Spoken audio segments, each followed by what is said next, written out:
নমস্কার বন্ধুরা, আমি প্রভাত আবারও চলে এলাম আপনাদের কাছে একটি ভিডিও নিয়ে। তো অনেক দিন ধরে অনেকেই বলেছিল আমাকে যে দাদা ভাই তোমাদের বাড়িতে ইলিশ মাছের টকটা কিভাবে তৈরি হয়, তো একটু প্লিজ রেসিপিটা বলবে। তো সেই জন্য তোমাদের সবার রিকোয়েস্টে অনুরোধে আমি এই রেসিপিটা শেয়ার করতে চলেছি। তো আজকে লক্ষ্মী পুজোর পরের দিন, তো বাড়িতে দাদা ইলিশ মাছ এনেছে, তাই ভাবলাম মাছের যখন টক হচ্ছে তাহলে আপনাদের সঙ্গে একটু রেসিপিটা শেয়ার করে দেখি। তো আপনাদের কেমন লাগবে আপনারা জানাবেন। তো চলুন দেখা যাক। তো এই যে বন্ধুরা, এই তেঁতুল দিয়ে ইলিশ মাছের টক দেখতে যতটা সুন্দর, খেতে আরও অনেক টেস্টি হয়। তো বন্ধুরা দেখা যাক কিভাবে তেঁতুল দিয়ে ইলিশ মাছের টক রান্না করা হয়।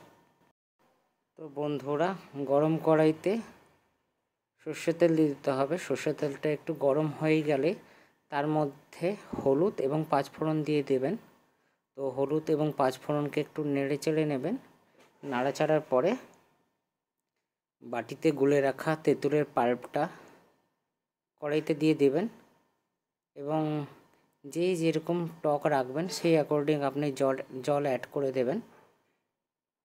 তো জল অ্যাড করার পরে টকটা একটু ফুটে আসলে তার মধ্যে নুন দিয়ে দেবেন। যেরকম স্বাদ অনুযায়ী নুন খান, নুন দিয়ে দেবেন। এতে কিন্তু কাঁচা লঙ্কা ইউজ হবে না। এরপর এবং একটু অল্প ফুটে গেলে এর মধ্যে এক এক করে মাছগুলো অ্যাড করে নেবেন। তো এই টকটা বেশি ফুটতে দেওয়া যাবে না, বেশি ফুটে গেলে আবার টেস্টটা একটু নষ্ট হয়ে যাবে। তো বেশিক্ষণ ফুটতে দেবেন না, দেখতেই পাচ্ছেন ফুট এসে গেছে।